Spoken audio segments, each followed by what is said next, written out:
Can you hear that beating? I am the heart of the heartless, the hope of the hopeless. And you know what they say, hope is the rope that pulls you out of the dope slope.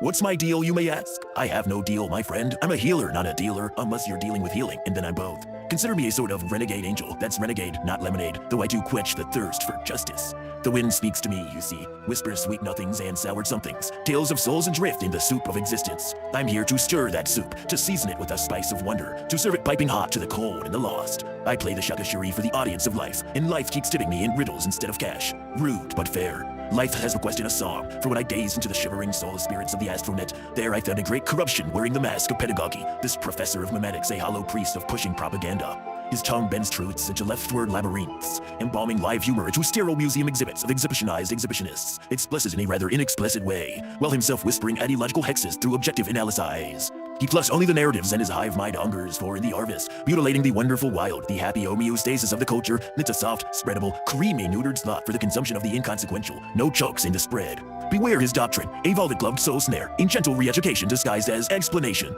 He is the teacher who teaches the most terrible class of comedicide. I must unmask the mirage and free the comedic from the conjured cage of corny contradictions and absurdist assertions.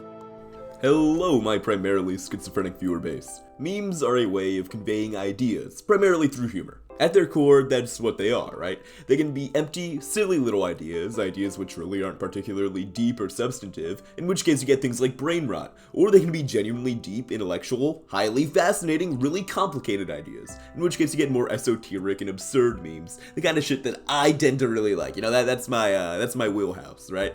Now, when you have rattling about in your head good ideas, smart ideas, and worthwhile ideas, you get good memes, right? Which everyone likes. Unfortunately, not everybody is so lucky as to have these things rattling around in their brain. When instead you have bad, retarded leftist ideas floating around in your empty skull, what you get instead is lessons in meme culture. LIMC is a pseudo-intellectual propaganda outlet and grifter masquerading as a center for meme education, which even by itself is a premise is kind of fucking cringe, frankly, and in execution is a lot worse because the bastard again doesn't educate so much as he proselytizes, which is awful. You don't have to have a PhD in sociology or whatever to understand that this guy has no idea what he's talking about and is rather just promoting his own ideology and interests through the guise of talking about culture. All you really need is a healthy distrust of anyone pushing narratives that reek of government and Marxism. The simple and obvious reality is that this guy's content is straight up cultural subversion. LIMC's channel is all implicit left-wing propaganda, wrapped up in the veneer of objective meme analysis. He won't straight up say things like, Trump bad, or cops are fascist pigs, because, like most leftoids, he's sneakier than that, smarter than that. He's not a moron, these guys aren't stupid people, right? Instead, what they'll do is they'll cherry-pick facts and observations that just happen to align with the progressive playbook. His bias usually tends to show through in one of three predictable ways, right? Either omission of right-wing examples, inflation of left-wing interpretations, or redefinition of memes to fit political narratives. Very often all three at once. Take his video on Jimmy Kimmel's so-called cancellation as an example. LIMC doesn't want to explicitly state that he thinks Trump is censoring speech. If he were to say that, then people could engage in discourse and discussion on whether or not that's true and land at a reasonable conclusion. Instead, what he'll try to do is present half-truths that support the left-wing worldview, and then try and lead you to his conclusion from there. He won't say that Trump is censoring speech, right? He doesn't want to say that. What he will instead do is he'll say that there's, quote, fear in the film industry over censorship under Trump, which of course is pedantically true. The film industry under Trump is afraid of everything. There's people in the film industry right now who are afraid that Trump will nuke LA. Does that mean that those fears are warranted? No, but he can still claim that there's fear over it. This is how the peddling of propaganda works. For another concrete example, in his breakdown of the JD Vance face edit meme, he spent the entire video interpreting it as a meme spread by people who hate Vance and want to mock him and call him childish, instead of just acknowledging the obvious, that it was a meme immediately embraced and popularized by right-wing netizens who found it funny to Photoshop a picture of their guy. He never once mentioned the spread of it among right-wing figures, and even members of government, instead only showing instances of leftists using it to mock Vance. That's a glaring omission, the kind that only happens when you're protecting a narrative. And I'm pretty sure that this is intentional. He'll be very careful not to outright say an opinion, like X is good, but will instead push facts and observations cherry-picked to reflect the left-wing worldview, saying things like, people are talking about Y, where X is the only likely conclusion you'll get to when all you know is Y, right? You can see this cherry-picking really obviously demonstrated in what half facts and observation he presents in his sourcing for his videos. he makes sure to be very careful about what information he looks at. He really likes to treat leftist circle jerks like Blue Sky as if they're the pulse of the culture, for example, which seems like as good evidence as any of his biases towards that worldview. And just so I can't be accused of engaging in circular reasoning here, let me spell this out clearly. I'm not saying he's biased because he covers left-wing memes. I'm saying he's biased because whenever there's a left-wing interpretation and a neutral interpretation, he always defaults to the left-wing one, even when the neutral explanation is simpler, more popular, and more consistent. That repeated pattern obviously reveals an underlying bias, right? That's not okay. And maybe I'm being, more serious than a video on a fucking, meme channel deserves. Maybe this is just fucking silly and goofy and I should, not be taking this so seriously, and it's not all that deep. But I think this is a pretty good reflection of how larger institutions and, media outlets and whatnot also, do the same methods. Maybe a little bit less blatantly, but they're using the same strategies to push this also, the same narrative, right? So I think it's pertinent to look at it, with that in mind, right? Knowing that the same thing is happening on a larger scale. This is just a pretty, isolated, easy to look at example of it, which is, what I want to use this for. There's also a pseudo-intellectual babble. The guy's whole shtick is pretending to be smart while delivering zero substance, just, fluff to make it harder to notice when he slips in his biases. He'll go on tangents like comparing meme spread to single-cell organisms. Like, motherfucker, what are you talking about? You're babbling, dude. That's not insightful. That's word salad. I can read a Wikipedia page too, dude. I can also find a source tangentially related to the subject I'm talking about. Like, here, look at this source I found. Look at my heckin' wholesome peer-reviewed study, right? The Epistemological Challenge of Truth Subversion to the Liberal International Order from Cambridge, right? Ooh, I found a source that backs my argument. Does that make the point I'm making in this video any better? Does that make my argument more compelling? No, of course not. That's fucking retarded. What you're saying isn't made any more compelling or true simply because you found a source that agrees with you. It's all worthless exposition with the sole purpose of making him sound smarter than he is so as to lend credibility to his political assertions. That way you think he's educating you when really he's indoctrinating you.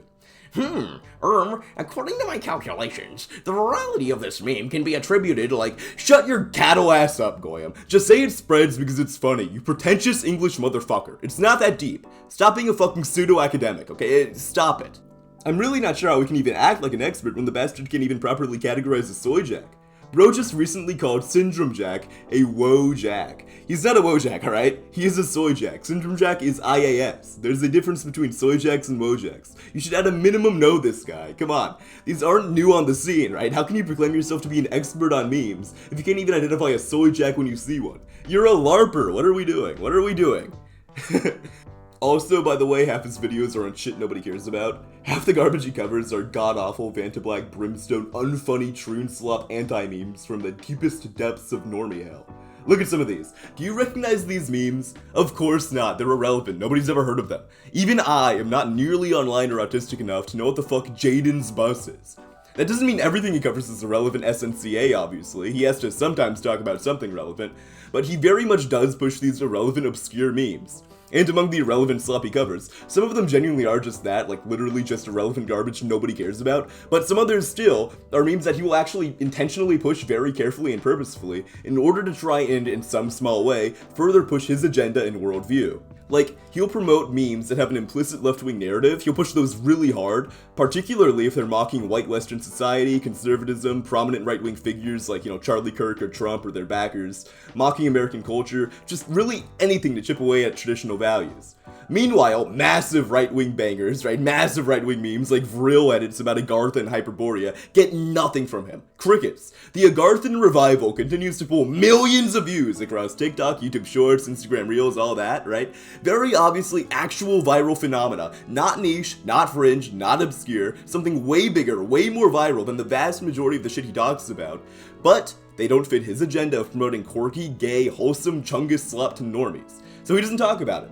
What he's trying to do is he's trying to shape the internet in his image, right? He's trying to push us into one abysmal, unfunny monoculture, and will therefore ignore anything that goes against that grain while treating his slop as the only sort of humor that there is.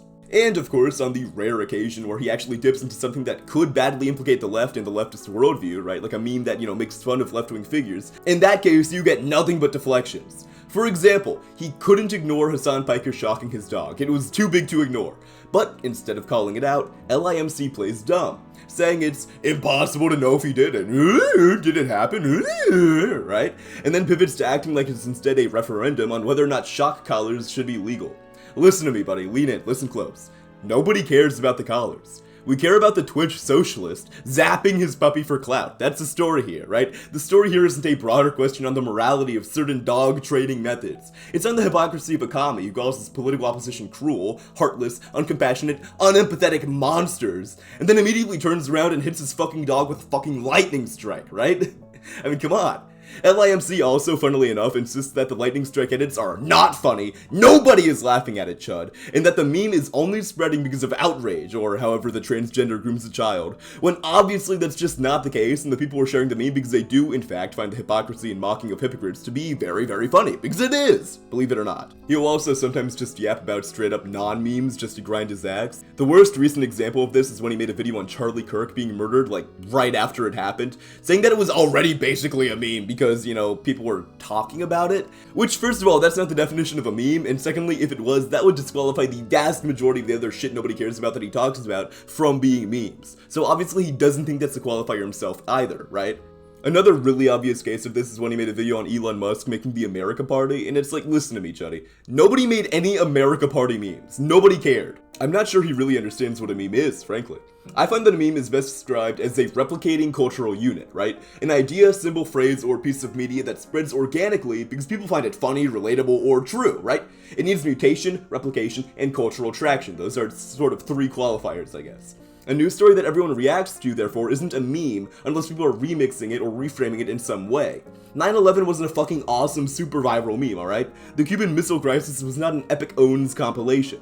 Something being newsworthy does not mean it's a meme, but LIMC ignores this distinction constantly, usually when he wants to shoehorn politics into something that objectively has zero meme-like qualities. I honestly view LIMC similarly to how I view, like, games journalists, right? Like Kotaku or Polygon. Like, I know who you are, I know what you're doing, right? Nobody's under the impression that you actually exist to talk about video games. Everyone's aware that you're here to promote leftist, Marxist ideas and culture within gaming, and we're also aware that you very much want those of us who don't agree with those ideas and that culture out of gaming. You want us gone. It's the same thing with LIMC, except for memes instead of gaming, right? Like, I know what you're doing, I'm pretty sure you know what you're doing. I don't see why we pretend that this attempt at subversion isn't very obvious. I don't know why we're, like, keeping up this facade, but I would rather get rid of it, frankly. Honestly, though, you don't even need to disagree with him politically to hate his content either. The guy also kills literally any remotely funny meme that he covers. Pretty much anything that's worthwhile ends up sucking once it becomes mainstream, and, you know, once channels like this normify good jokes, the jokes immediately die. I don't like good jokes dying, so I prefer that he doesn't talk about them, and thankfully he doesn't, right? Thankfully he largely doesn't talk about good jokes at all because he has a horrible sense of humor, and the stuff that he does promote is usually god-awful. But on the rare instance that he does talk about something funny, he just ruins it immediately, and that does suck. Also, his propagandistic instincts leak into how he covers memes themselves, and he ends up sanitizing the jokes, right? Therefore, you know, flattening everything into this soft, corporatized mush. It stops being comedy analysis and starts being cultural landscaping, which just further serves to make his content completely ass and abysmal. I really dislike this guy more than, like, a guy of this caliber warrants, probably. Like, you know, this isn't important content, this isn't, like, you know, fascinating content. I probably shouldn't care this much, but it really is channels like this that kind of irritate me because it's kind of the example of the total permeation of left-wing kind of ideology into our culture to the point where it's even infested things like this, and that just really grinds my gears. I don't know. Anyway, that's about it for me today. Like and subscribe. I've got 2 pretty big videos in the pipe, so stay tuned for those. And yeah, I guess I'll just end by saying we need another Red Scare, and have a wonderful, wonderful day, everyone. Peace out.